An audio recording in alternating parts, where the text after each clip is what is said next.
یہ واقعہ میری نانوں نے ہمیں سنایا جو کہ ان پر بیتی تھی۔ یہ ایک سچی کہانی ہے۔ میری نانوں اپنے گھر میں تھیں جو کہ شہر کے قریب ایک گاؤں میں تھا۔ یہ اس وقت کا واقعہ ہے جب میری والدہ چھوٹی ہوتی تھی۔ ایک مرتبہ میری نانوں اپنے کمرے میں تھیں اور انہوں نے ملازمہ کو بلایا جس کا نام فاطمہ تھا۔ میری نانوں نے اسے کافی بار آواز دی اور دوسری یا تیسری آواز کے بعد وہ آئی۔ میری نانوں نے اسے اپنے جوتے تلاش کرنے کو کہا۔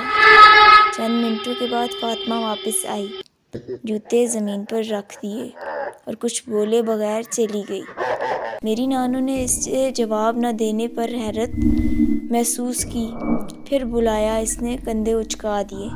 کچھ دیر بعد میری نانوں کو معلوم ہوا کہ فاطمہ تو آئی ہی نہیں، چند دنوں کے لیے چھٹی پر ہے، اور جو خاتون آئی ہیں وہ فاطمہ نہیں تھی، در حقیقت کوئی اور تھی جو فاطمہ ہونے کا بہانہ کر رہی تھی۔ اچانک ہی وہ غائب ہو گئی۔ نانوں بتاتی ہیں کہ انہوں نے پورے گھر میں دیکھا مگر وہاں نانوں کے علاوہ کوئی اور نہ تھا۔ نانوں سمجھ گئی تھی کہ یہ ضرور کوئی غیبی مخلوق تھی۔ اس طرح کے واقعات رونما ہوتے رہتے تھے۔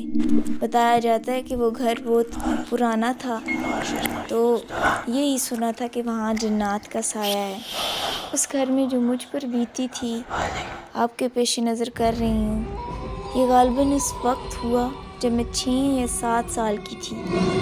پہلے میں گھر کی ترتیب کی وضاحت کرتی ہوں۔ گھر کافی بڑا تھا، غالباً 9-8 کنال کا تھا اور وہ گاؤں میں تھا، اور یہ گھر بہت پرانا تھا اور شاید 30 سال پرانا ہے۔ چنانچہ گھر کے پیچھے ایک کونے میں باغ تھا، پھر ایک دکان تھی جو کہ میرے نانا کی تھی جب وہ حیات تھے، تو اسکول ٹیچر ہونے کے ساتھ ساتھ وہ دکان بھی چلاتے تھے، اور ایک پرانا کچن جو کہ مٹی کا بنا تھا۔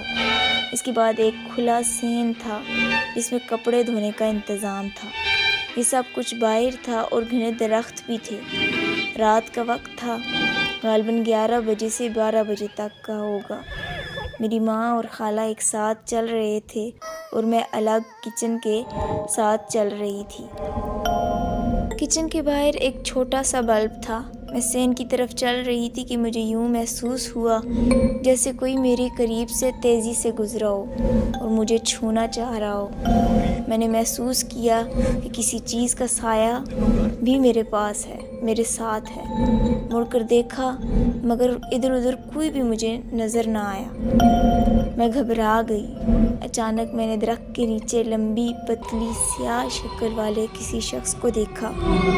اس نے کوئی لباس نہیں پہنا ہوا تھا اور روشنی کی محدود مقدار کی وجہ سے میں صرف خاکہ دیکھ سکتی تھی۔ یہ چیز شاید 6 سے 7 فٹ لمبی تھی۔ آؤٹ لائن کی وجہ سے مجھے احساس ہوا کہ یہ چیز مردانہ ہے۔ میں جانتی تھی کہ یہ میرے خاندان میں سے کوئی نہیں ہے کیونکہ وہ اتنے لمبے نہیں تھے، اور نہ ہی کوئی نوکر ہے کیونکہ نوکر تو اس وقت تھے ہی نہیں۔ میں صدمے میں 30 سیکنڈ تک وہاں کھڑی رہی، میرے جسم میں جیسے جان ہی نہ رہی ہو۔ میں چیخنا چاہتی تھی مگر میرے حلق سے آواز تک نہیں نکل رہی تھی۔ میں شور یا چیخنے کے قابل نہیں تھی۔ پھر میں نے کچھ دیر وہیں کھڑے ہونے کے بعد کچھ ہمت کی اور اپنی ماں کی طرف بھاگی اور ان سے کہا کہ مجھے فوراً اندر لے جائیں۔ مجھے یاد ہے کہ میں چیخ نہیں رہی تھی، بس محتاط تھی۔ ہم اندر گئے اور لائٹ چلی گئی۔ میں نے تقریباً 3 سال بعد تک کسی کو نہیں بتایا۔ جب میں 10 سال کی تھی مجھے یاد ہے کہ میں نہیں بتا سکتی تھی کہ اس چیز کا ارادہ کیا تھا۔ مجھے اس چیز کا ارادہ ٹھیک نہیں لگ رہا تھا، لیکن اب بھی میں اپنے آپ کو محتاط رکھتی ہوں۔ لیکن اب میں رات کو وہاں کبھی نہیں جاتی، اور ہر رات میں کوئی نہ کوئی دعا اور آیت الکرسی پڑھتی رہتی ہوں اور خود پر دم کرتی رہتی ہوں۔